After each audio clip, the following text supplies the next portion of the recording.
Thanks, everyone, for joining us today. I can see folks making their way into the Zoom room. I think it's 12:01 Eastern right now, so let's go ahead and get started. Thank you again for joining us for Understanding the Tests That Could Save My Breasts, which is part of the Society for Women's Health Research Value of Diagnostics Within Women's Health series. I'm Katie Schubert. I'm president and CEO of the Society for Women's Health Research, which is the thought leader in promoting research on biological sex differences in disease and improving women's health through science, policy, and education. SWHR's Value of Diagnostics Within Women's Health series highlights the importance of advances in screening and diagnostic technologies and approaches throughout the lifespan with a focus on how we can improve health outcomes for women, particularly relating to female cancers, reproductive health, and bone health. We are pleased to have two distinguished panelists joining us for today's public forum in recognition of October being Breast Cancer Awareness Month.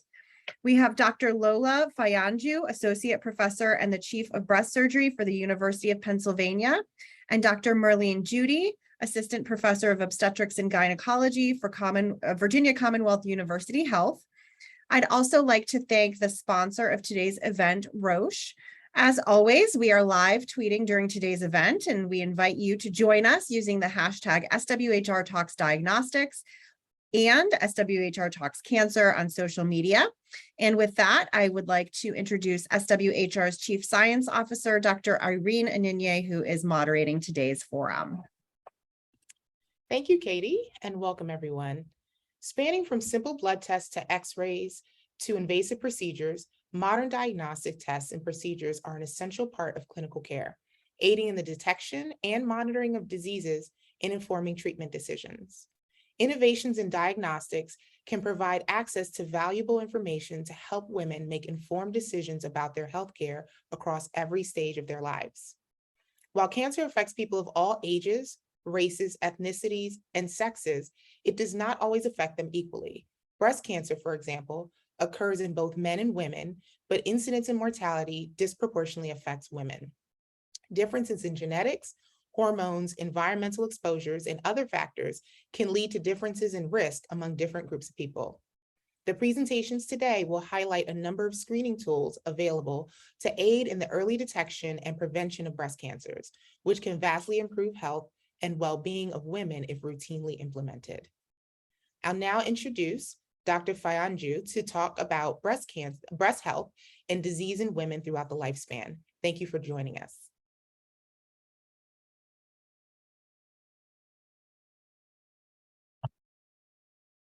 Thank you so much for having me. I'm going to share my slides.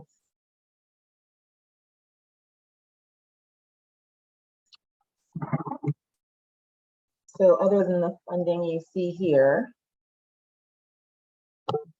I have no disclosures. So as already discussed, breast cancer is the most common non-skin cancer in US women. One in eight will be diagnosed in her lifetime. And the leading risk factor is simply being a woman. Unfortunately, a lot of people will say, how did this happen to me? And I tell people, really, it's just about getting older and being a woman. That being said, we know that men can get breast cancer too. A famous example of that being Mr. Matthew Knowles, the father of multi-hyphenate extraordinaire Beyonce Knowles. And he actually is a BRCA2 mutation carrier. And so this brings me back to a point that's really, really important, namely that many people who are from minoritized communities are insufficiently aware of their risk for breast cancer. A lot of the guidelines that are put out for screening are related to average risk women. What is often less well known is how you should approach your care if you are at higher risk. And many people who are African American, Asian, and Latino do not know if they're at higher risk. And that is where we need to make a lot of improvements. As I mentioned, most women who are diagnosed with breast cancer have no family history, but having a first-degree relative increases your risk significantly. As a result, it's really important to have candor within your family as to what is going on, what kind of cancer people died of, whether people are diagnosed. I actually had a family I took care of where I treated the mother and the daughter separately. Neither of them wanted to know that the other one had cancer, and neither of them revealed their diagnosis to each other. And that just represented to me a tragic case of privacy gone wrong. About 5 to 10% of breast cancers are caused by a gene that we know, but a greater proportion, about 20%, are what we call familial. That is, they run in families, but we have not yet figured out a genetic mechanism for their inheritance. And the good news is that for most people, breast cancer is very much a survivable occurrence, a blip in their otherwise long life. We also know there are significant disparities, where Black women are more likely to be diagnosed at a young age, that is before screening is likely to have been initiated, and they're more likely to die at every age. In addition, even though Latinas are more likely to be actually surviving from breast cancer, they're more likely to be diagnosed at a younger age and more likely to have involved lymph nodes, which means they're more likely to have chemotherapy, lymph node dissections, and radiation, all of which give them many more side effects from treatment with which they have to live much longer and deal with those consequences. Here are some things that are associated with an increased risk of breast cancer. And again, I want to draw attention to some of the things that are not only modifiable, but at least knowing about can modify your approach to managing your risk. So we know that breastfeeding is something that we can really encourage in our communities in order to decrease the risk of breast cancer. We know also that avoiding excess alcohol, avoiding tobacco use, and encouraging healthy exercise as well as healthy eating can be helpful. And then finally, again, knowing your family history and knowing whether or not you have a genetic mutation, going for testing is recommended is something that can mean that you can engage in prophylactic surgery if needed, or at the very least, high-risk surveillance. Now, I want to briefly go over, what it is about these many women too, especially during this month of October, Breast Cancer Awareness Month, ever interacting with someone like me or with their primary care gynecologist with regards to their breasts. So typically it's that you go for your screening mammogram, which we encourage you to begin at the age of 30, or you or your patient or your partner feels a lump. And the question is, could this be cancer?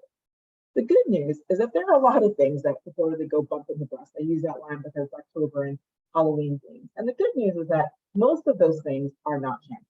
There are benign risk things, that is, things that have no connection with cancer whatsoever. There are benign high-risk lesions, which are things that might be thought of as non-obligate precursors to cancer. That is, they don't definitely go on to cancer, but having them does put you at increased risk for cancer. And then there are various types of cancer that can be found in the breast, some of which are more or less aggressive. Now, if you are found to have an abnormality either on your screening mammogram, or if you feel something, or have other symptoms such as nipple discharge or significant breast pain, it is important that you don't get a screening mammogram. You actually want to get a diagnostic mammogram. This means you're going to get what are called compression views, which means they're going to do extra squeezing with higher magnifying glass that allows them to get a better look at the areas of concern. Things to know about how to understand your mammogram are that there are different categorizations that you will see on the forms that you receive.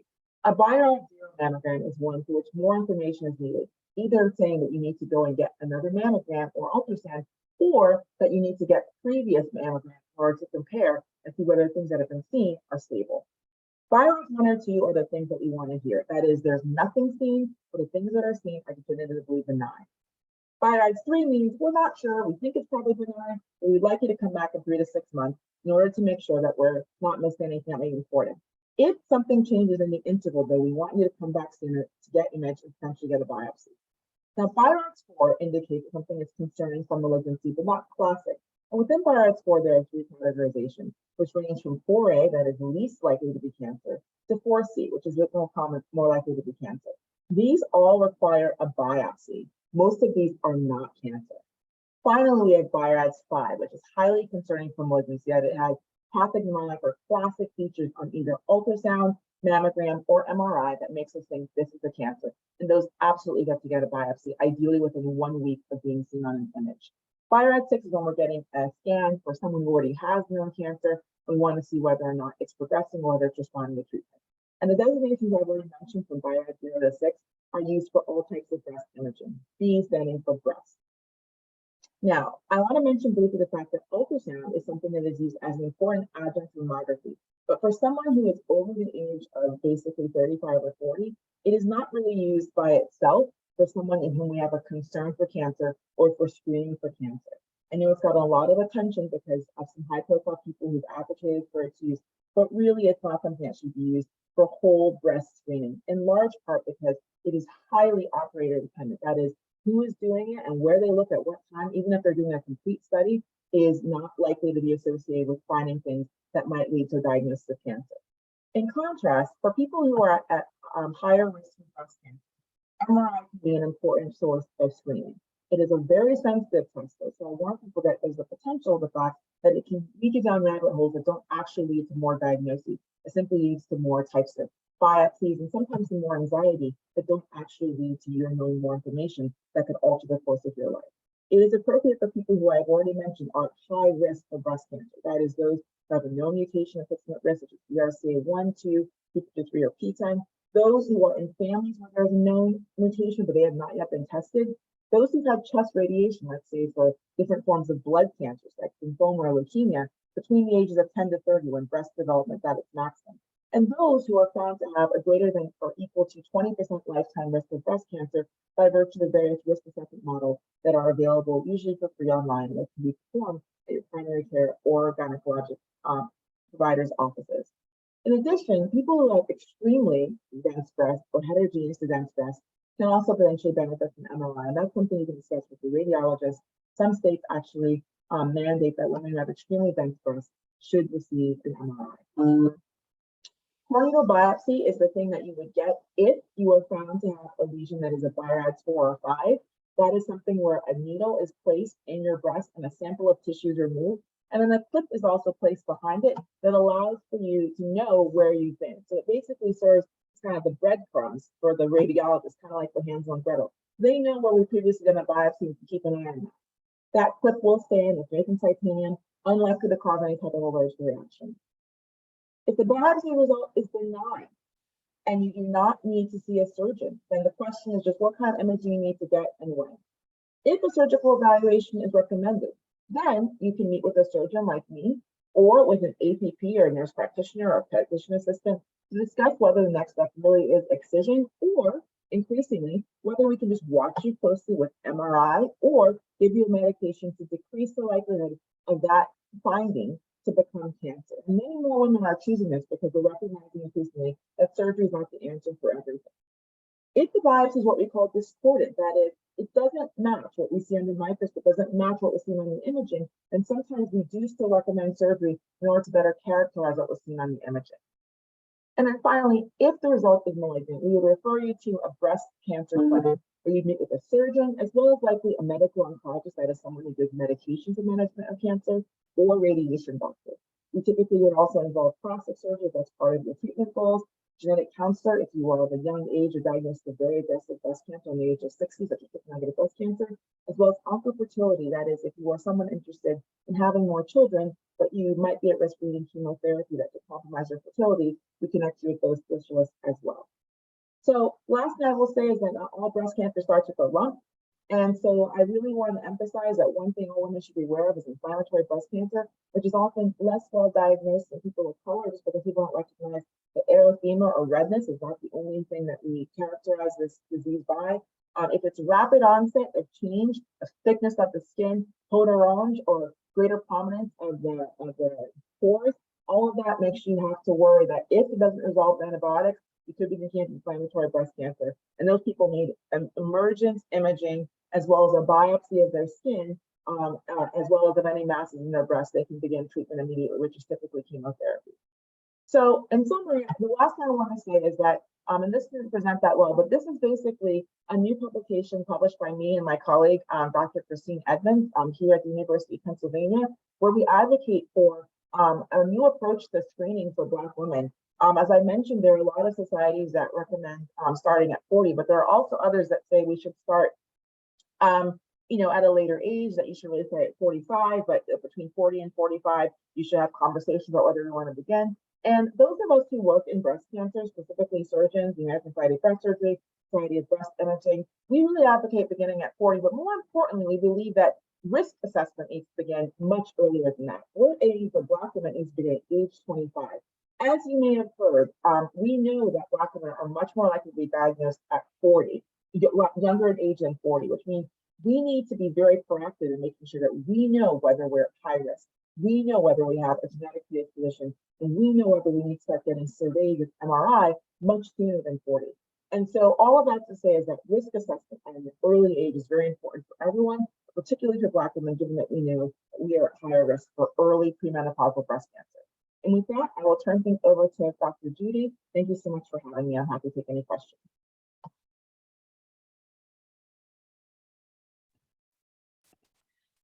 Thank you, Dr. Fayandrew. I just want to note before we bring on Dr. Judy that those who are tuned in live can submit questions at any time using the Q&A function, and we'll try to address as many as we can during the panel discussion portion of the event.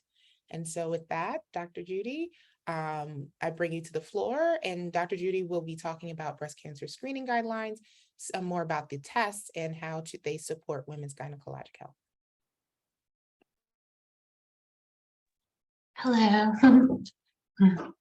Thank you so much for having me speak today. I'm Marlene Judy. I'm an assistant professor of obstetric and gynecology at the Virginia Commonwealth University. And we can advance the next slide. And so really today, I was just going to give an overview on what we call breast health awareness, talk about some preventative measures that patients can take to decrease their risk of breast cancer, briefly talk about the various screening guidelines, and just give an overview. We just kind of talked about already about the different tests, but just give an overview of the different screening tests that we can do for breast cancer. Next slide. The starting point for breast cancer screening starts with the patient. Women should be familiar with their breasts and any changes to them. It is really important if a woman notes a discrete mass, or she has nipple inversion or nipple discharge or thickening of the skin, kind of what we saw in the previous presentation, or redness on the skin that can't be explained, that they know to go speak to either their primary care doctor or their OBGYN, because those could be concerning signs for breast cancer. At a clinical encounter, providers should obtain a complete medical history, and that medical history should contain a person's personal history as well as family history. At that clinical encounter, and it is so important that a patient receive breast cancer risk assessment, and they should be counseled regarding breast health awareness. Next slide. At that clinical encounter, the patient should also learn about different things that they can do to decrease their risk of breast cancer. There are many factors over the course of a lifetime that can influence one's breast cancer risk. There are some factors you can't change, such as your age or your family history, but it is important to know the things that you can change. There's been much research that shows that lifestyle changes can decrease one's risk of breast cancer. Those include exercise, maintaining a healthy weight, dietary modifications, as well as less alcohol consumption. What I realized I didn't put on the slide is also that breastfeeding has also been shown to decrease one's risk of breast cancer. It is important for a patient to know to keep a normal BMI in order to decrease the risk of breast cancer and other things as well. Independent of BMI, vigorous physical activity has been associated with a 20% reduction of breast cancer when compared to patients who are not as physically active. The Nurses' Health Study showed that consuming alcohol, about 5 to 10 grams of alcohol per day, showed 15% more likely to develop breast cancer in patients who are non-drinkers. And those who consume at least 30 grams of alcohol per day were 50% more likely to have breast cancer than those who didn't drink. Although current data doesn't support a specific dietary guideline for reducing breast cancer, the American Cancer Society does recommend that someone have a healthy diet as well as maintain a healthy weight in decreasing their risk of breast cancer.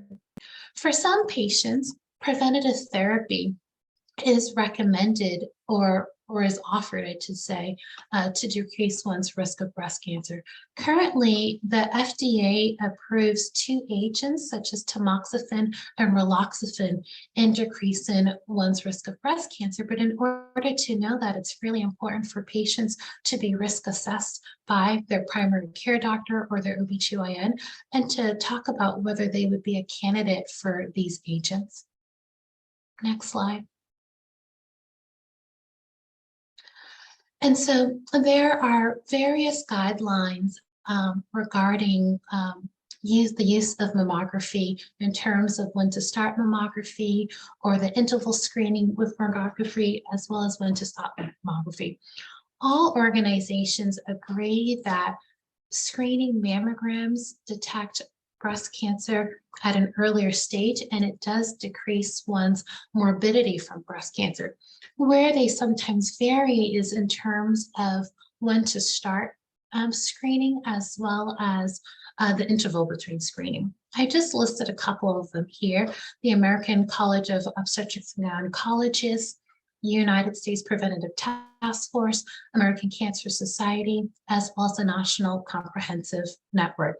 Most recommend starting between the ages of 40 and 45 and to either screen annually or biannually. I think it's very important for a patient to be adequately risk assessed and to talk to their providers regarding the various screening guidelines, and then making an informed decision on when they would like to start breast cancer screening, as well as how often to be screened. Next slide. Thank you. So we kind of talked about this in the previous talk, but there's various imaging modalities that can be used for breast cancer screening. Mammography remains the most important, as it is the only one to demonstrate mortality reduction. Screening mammograms typically involve 2 X-ray images of each breast, one taken from the top, which is called cranial caudal, and the other from the side, which is medial lateral. Technical aspects affect the quality of the screening results. Digital mammogram has mainly replaced film screen mammography in the United States. What it does is it generates an electronic image of the breast and allows for computer storage of the image, and thereby it increased the ability to detect subtle abnormalities. More recently, the combined use of digital mammography in conjunction with what we call digital breast tomosynthesis, or 3D mammogram, improves cancer detection and reduces false positive callback rates. Tomosynthesis allows for like a 3-dimensional data using a moving X-ray digital detector. These data are reconstructed using computer algorithms to generate thin sections of the image. Unlike mammography screening, both ultrasound and MRI currently lack evidence from randomized controlled trials of screening efficacy, although ultrasound has been widely used in the diagnostic setting, as we previously discussed. There is increasing evidence, though, that breast ultrasound can be useful in the incremental detection of breast cancer as an adjunct to screening mammography in the evaluation of women with dense breast tissue. However, the routine use of ultrasound universally as a supplementary screening option is not yet recommended. MRIs are very, very sensitive in detecting breast cancer, more sensitive than mammography. However, they have lower specificity. So therefore, that results in a higher false positive rate, and therefore is not currently recommended as screening for breast cancer, but can be used for screening in patients who are considered to be at increased risk of breast cancer. There are other screening modality. There are other imaging modalities that are not yet specifically screening, such as breast scintigraphy, as well as contrast enhanced mammography. Those are promising, but not yet routinely used for the screening of breast cancer. Next slide. And so in summary, I think it is so important for women to be aware of their changes of their breast and to be able to alert their provider if they see a concerning sign, so that diagnostic imaging could be done. It's also important that every woman understands their own personal risk of breast cancer. And if they are noted to be at increased risk of breast cancer, that they would be offered supplemental screening as well as preventative therapy if indicated. It's also important for women to be aware of the preventative measures that they can take to decrease their risk of breast cancer. And lastly, I think it's very important for every woman to talk about the various screening guidelines with their healthcare professional, and for them to make an informed decision in terms of when to start breast cancer screening and how often to have that done. Thank you. Next slide. And I'm happy to answer any questions. Thank you so much, Dr. Judy. Again, we invite attendees to submit questions using the Q&A function at the bottom of the screen. We'll try to address as many questions as we can during the remaining 10-15 minutes of this program. So at this time, Dr. Judy and Dr. Fanju, if you can come on and we turn your cameras on, and we will open up with our panel discussion. And to start the conversation, I wanted to touch on something. Of course, this is looking at the innovation and value of diagnostics, and wanted to hear your thoughts about self-exams. So many women grew up with the recommendation to do self-breast exams. Are those still useful and effective? And what is the recommendation there? So they're not recommended as an alternative to screening mammography, but I still encourage my patients, actually, ironically, those who've undergone bilateral mastectomy, to check themselves once a month, because after you've had bilateral mastectomy, you don't get any more screening, no more mammograms, no more MRI. And so the only way that we would know if someone has a recurrence is if they feel something. I know there are some sound quality issues with my presentation. Can everyone hear me now? Yes. Okay. So that's what I recommend. I think it's good to be aware of one's body. I think it's good to look and make sure that you don't see any color changes in your discharge in your bra. That's often how women know that they have nipple discharge, is they'll see something inside their bra. I think it's important just to be aware of those things, because especially before the age of 40, you're not regularly getting imaging that would allow for you to have those things diagnosed. And as I mentioned, particularly women of color, we're more likely to be diagnosed before screening has begun. And I agree. They're currently not recommended, just because there was a study that was done, I believe, in China with over 200,000 women, where they kind of randomized them to self-breast examination and not breast examination, and they followed them over 10 to 11 years, and it did not show a reduction in breast cancer mortality. However, I too do talk to my patients about breast health awareness, and I do actually have them still do breast exams, maybe not like every Monday you need to do a breast exam, but just to be more aware of their breasts so that they'd be able to pick up on those changes, such as thickening on the skin of their breast or nipple inversion or a mass from that standpoint. So it now falls under the umbrella of breast health awareness and not necessarily breast self-exams. Thanks. And with the varied recommendations that you talked about with screening, there was some 35, there was 40, and then the frequency of being 1 year, 2 years. With those changes in the starting age and the frequency, how does that affect coverage? Like, if a woman comes in at 35, would it be covered? How would she know when she should start having that conversation with her provider? So, sorry. Yes, I mean, I think that is unfortunately a reality in America that needs to be reckoned with. So the good news is, and again, this is why risk assessment is really important.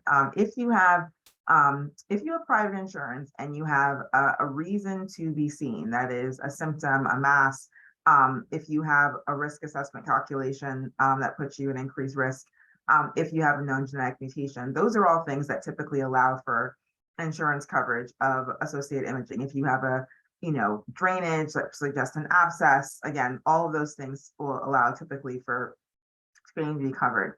In addition, there is a program to the CDC called the Breast and Cervical Cancer Early Detection Program. And that does offer low cost and free mammograms to women who cannot afford it through insurance. And so that is an opportunity for women, again, who are under the age of 35 to at least get breast cancer imaging if they need it.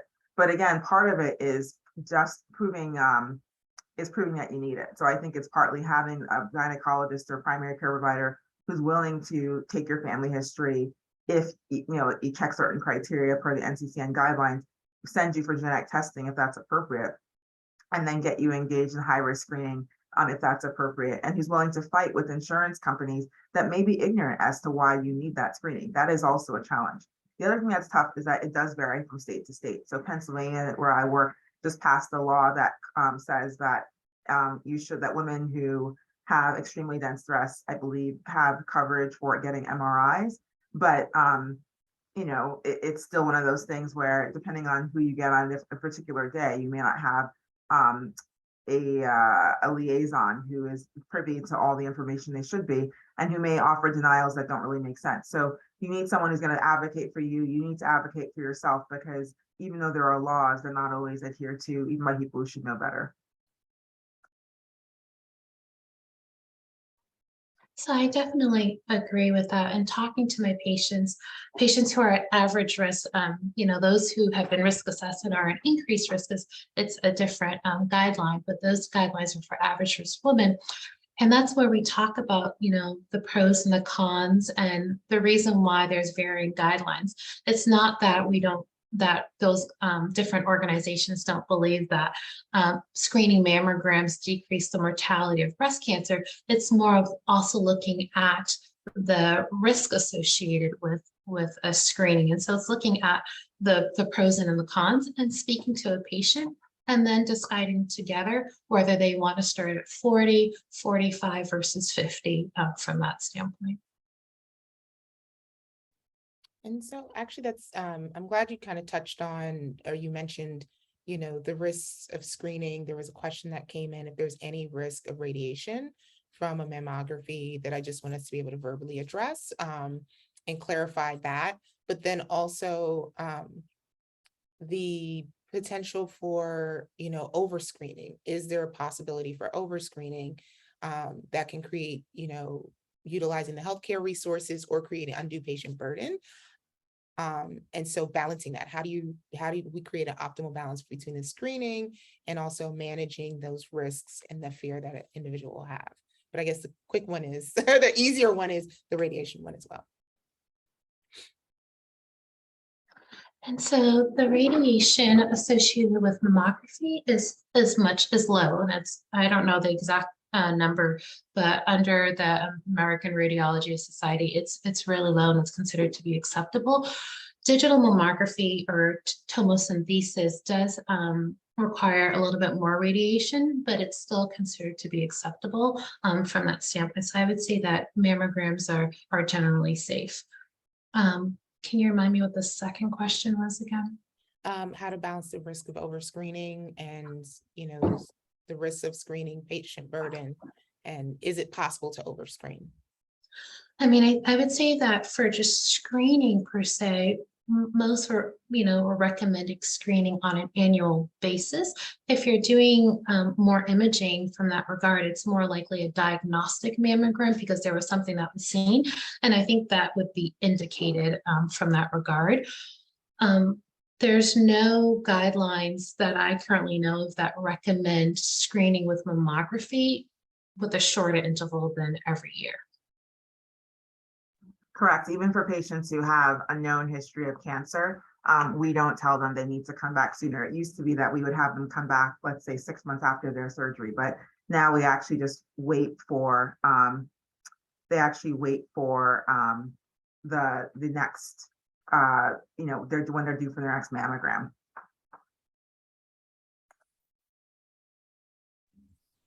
I mean, the other thing that kind of came up in the discussion was just more of looking at some of the perceived harms of screening mammograms. And the biggest one, the one that that is debatable, one of the reasons why some societies are recommending screening at later ages is really due to the concern of overdiagnosis or or false positives, meaning because of the false positive, a patient comes back, gets a biopsy that at that point is considered to be unnecessary because it ends up being benign.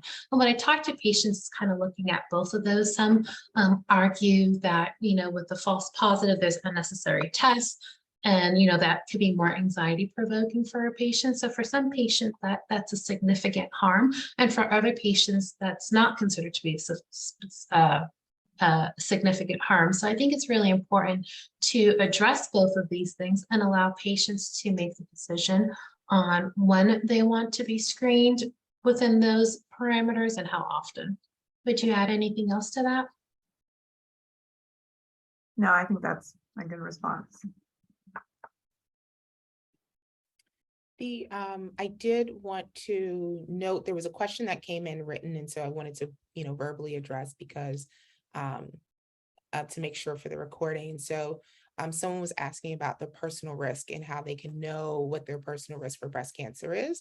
And Dr. Fayanji, she dropped a risk calculator in there. And so bcrisktool.cancer.gov. Maybe you can tell us a little bit about that. Yeah, so the breast cancer risk assessment tool, it was it's the modern version of the Gale model. And you can use it yourself to calculate your risk. It's only applicable to women who are over the age of 35. And it's not to be used in someone who has a known mutation or someone who has known atypia. And there's always some concern that some of these risk models don't do as good a job in predicting risk in women of color because they were not as large a part of the samples that were used to model them. That being said, the nice thing about this risk calculator is it does include race, and it takes into account the fact that we know Black women are at higher risk for getting breast cancer at a younger age. So another risk model that is associated with that includes race is BCBS. Another risk model that you may have heard is Tyrer-Cuzick, TYRER-CUZICK. And then finally, there's also risk models such as BRCA-PRO, BRCA-PRO, which not only calculate the likelihood of your having breast cancer in your lifetime, it also calculates based on your family history, the likelihood of your having a genetic mutation, and therefore would help justify whether you should get testing. So there are a lot of risk models out there. And what I always tell my patients is there are obviously a lot of websites that you can go on to get information. Ones that I trust that I know have good information. So there is breastcancer.org, which is actually founded by a radiation oncologist in Philadelphia, who I know very well, Marissa Weiss, has excellent information. There's also obviously cancer.org, the American Cancer Society. Susan G. Komen has a great website. Mayo Clinic has a great website. And then Breast 360, that is a website created by the American Society of Breast Surgeons. Those are websites that I know have good information. I know some people put some websites in the chat, but really the thing to remember is there are a lot of people out there pushing a particular imaging trial or a particular vitamin or a particular medication. If it hasn't been tested in a clinical trial or some kind of large sample study, we in medicine cannot endorse it as something that's an alternative to things that have been proven to be efficacious or helpful. And so it's not that we're saying it may not work, but we certainly can't advocate it as an alternative. And that's what we really mean, for instance, about whole breast ultrasound. Again, I know some celebrities have been advocating for it, but it really has not stood up with regards to clinical trials as opposed to MRI or mammogram in terms of being a standalone test. And one of the things that keeps popping up, and we've heard it in BRCA, that's a term that has definitely in the last decade or so has become, we hear it a lot. And so there is a genetic component, as we've mentioned, to some forms of breast cancer, and particularly associated with the BRCA gene and those mutations. How can women find out if they're at an increased risk for this type of breast cancer? And if so, to mitigate that? Well, I think it's really important to, when you're meeting with your primary care doctor or your OB/GYN or whoever is your healthcare provider, is to talk about those concerns. They should obtain a complete medical history as well as a family history. And that's what we've been kind of stressing today is being risk assessed. Just because basically, if you are considered to be at increased risk, the National Cancer Society has various guidelines in terms of who would kind of screen into that. If there is a concern for that, your provider could either send you to like a cancer genetics provider who can counsel you about genetic testing, or if that provider feels that you qualify, could test for. And I know we always talk about just BRCA1 and 2 because those are the ones that were first noted and probably the more common ones, but there are many other genes that increase one's risk of breast cancer. So it's important now that we are doing more panel testing versus just testing for BRCA1 and 2. And I would emphasize that in terms of knowing your family history, it's important to know not only about breast, but also ovarian cancer, prostate cancer, especially if it occurred at an early age, pancreatic cancer, sarcomas. As Dr. Judy already mentioned, there are many, many types of genes that are associated with increased risk breast cancer. So BRCA1, BRCA2, PTEN, P53, CHEK2 has recently been noted and is actually really quite common. And so RAD251, I mean, there are a lot of them, and they're associated with other types of cancer. So in particular, if you have a family where there's been a couple generations with not many women, for example, sometimes people may not realize that they're carrying a BRCA1 mutation because those men were dying of melanoma and prostate cancer. They weren't dying of breast cancer. And so that's all to say is that knowing family history in a really robust way is really important because all of those cancers can be a sign that, that there might be something going on in the family. I will also say, people of color are more likely to get what are called variants of uncertain significance on their genetic testing, which means that a result is found that is not kind of a standard type of gene for that particular type of allele for that type of gene, but that we're not yet sure whether it's a contributor to cancer or not. And that's because rates of testing are still so low in communities of color that we haven't yet well characterized which of these variants are what we call pathogenic, that is, they actually cause cancer. So getting tested contributes to our collective knowledge about our communities. It allows us to better understand what we're really at risk for and not. And that's only going to get better by more of us getting tested, more of us sharing with our families if we are positive and getting those people to get tested as well. That actually is a very good, I want to say wrap up question as we come to this end. Thank you so much. We often have patients and healthcare providers, as well as researchers and policy professionals that tune into our webinars like this one. And so with that, I'll ask Dr. Fayanju if you had anything else you wanted to add to that, and then Dr. Judy as well, after she goes, what is one takeaway that you would recommend to viewers to help them support screening for breast cancer? And I don't know if you wanted to add to anything that you said. If I would say that, no matter your background, you want to have a conversation with your primary care gynecologist. First of all, you should have a primary care gynecologist. A lot of women only seek out care if and when they have children, but honestly, your health care is important no matter your age. So seek out a primary care gynecologist and have a conversation about your risk no later than 30. And if you're African American, I would say by 25, you should have a conversation. That way you can begin mammography on time at 40 or earlier if needed.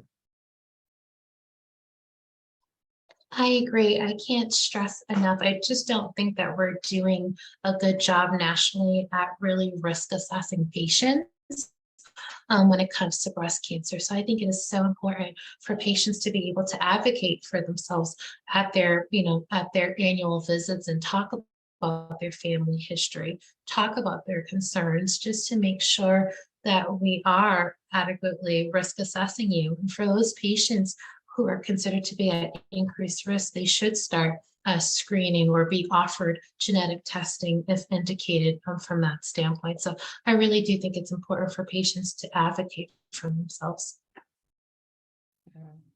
Thank you very much to both of you. You've been an amazing panel. We thank you for your time, your insight, and just sharing all this information and these resources for women and those that have been tuned in to learn more about the opportunities and the value of diagnostics in breast cancer.